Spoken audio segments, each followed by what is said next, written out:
No fa molt de temps van furtar 1.500 metres de cablejat. Tots estos cables de la llum. Sí, van serrar tots els postes de madera. Esta imatge que vegem així, els operaris treballant per a solventar aquest problema, és habitual, és una estampa habitual. Sí. Primer teníem els lladres que teníem normalment tota la vida. Després van vindre les bandes de l'este i ara, desgraciadament, el que té que robar per poder menjar. És molt difícil que això s'acabi. Quant de mal vos han fet? Jo calculo que uns 200.000 euros. I ells que hauran tret? Si els paguen a 3 o 4 euros el quilo de coure, si una nit ne furten 100 quilos, 300 euros. Pasqual, nosaltres hem quedat ara amb uns xics de Figueres que diuen que han inventat un sistema per a evitar el robatori de coure. Vols que anem a veure'ls? Sí, anem a veure-ho.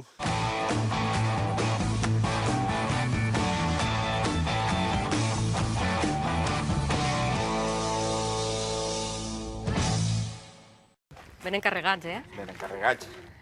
Hola, buenas. ¿Qué tal? Dani, hem vingut així, Pasqual, perquè este és un pou de rec on vos han robat moltes voltes. Evidentment, en tots els pous que tenim ens l'han robat, en este inclús també. Tallen el cable i això va a 60 metres de profunditat. Entonces, què fan? L'estiren per endur-se tot el cablejat que n'hi ha ahí. Quant de coure hi ha així? El bobinat que estan ahí pesarà uns 100 quilos i així uns 300 metres. Els lladres no saben llegir, perquè així posa no tocar peligro de muerte. Per desgràcia, per ells n'han caigut alguns. Tu tens un sistema que el que fa és que el lladre es pense 2 vegades abans d'anar a furtar el coure. El que fem és espraiar amb un producte, que es diu Selecta DNA, al cable, i deixa un rastre de micropunts. Aquests micropunts contenen una informació única, un DNI. El lladre no sap on està marcat ni que està quedant marcat ell. Ens fan una demostració i així quedarem satisfets. Endavant. Anem a fer una marca al cablejat. Com veieu, veig que hi ha una marca, Blava. uns puntets. Jo ara en Pasqual li demanaré que agafi el cable, com si fos el lladre. A veure si? Sí, aferrat. Me'l pot ensenyar a la mà? El lladre no ho veu, però sí que ha quedat marcat. A simple vista no es veu. No es veu absolutament res, però tot i rentar-se, quedarà marcat durant 3 setmanes. La roba fins a 6 mesos. Això és CSI. CSI.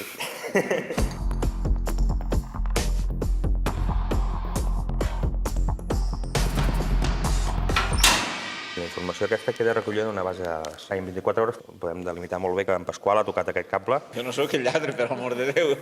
Per dir-ho d'alguna manera, fins ara el lladre, com a molt, deixava el seu ADN al lloc dels fets, ara que el que s'està enduent és l'ADN del puesto. La policia troba el material, com és aquest tall de coure, per exemple, d'acord? I el que trobarà és uns micropunts. En aquest cas els hem posat sobre una targeta perquè es puguin veure exactament. Amb eines específiques, com són aquests microscopis, el que farem és buscar un d'aquests punts. Aquí en veiem un, veiem que hi ha una numeració, ara faré una foto. Aquesta numeració és el DNI. Aquesta numeració, la policia té la informació suficient com per saber de qui és. Esta numeració és el que està ahí dins. Aquí dins, correcte. És el que veuríem sobre el coure, hi ha una marca ultravioleta. Cada micropunt d'estos conté el DNI. El DNI, correcte. I així dins n'hi ha 40.000. 40.000. I només en què l'aparellet este ne capta un, N'hi capti un. Ja es pot llegir. Ja tenim tota la informació per dir aquest producte és de tal persona. Tot el que fem en l'esprai sempre és la mateixa. Sempre és el mateix número. Un sol esprai porta entre 30 i 40.000 micropunts. quan costa? Estem parlant d'uns 400 euros per marcar fins a 200 objectes. El fet és que per la durabilitat que té, que estem parlant de 25 anys, un producte per 2 euros queda marcat durant 25 anys. Este sistema porta 2 anys en Espanya. Quins resultats fins ara ha tingut? Estem parlant d'índex entre el 85 i el 90% de dissuasió. Però si el lladre no sap què està, com el dissuadix? Clar, igual que una casa, una alarma, doncs el que fem és posar cartelleria de seguretat. O sigui, el lladre veu el cartell i ja s'ho pensa 2 voltes. Clar. El lladre és lladre, però els xatarreros moltes vegades saben que això és robat i, sin embargo, igual ho compren. O sigui que si no ho compraren, al final no robaria ningú. Aquesta és la reflexió que feu. Sí. Entenc perfectament aquesta preocupació. El que compra coure robat està delinquint. Està delinquint, correcte, perquè està adquirint un producte del qual no et sap la procedència. S'està començant a buscar aquest producte dins a inspeccions de xatarreria o fins i tot a les entrades de les xatarreries. Tant el lladre com els xatarrers.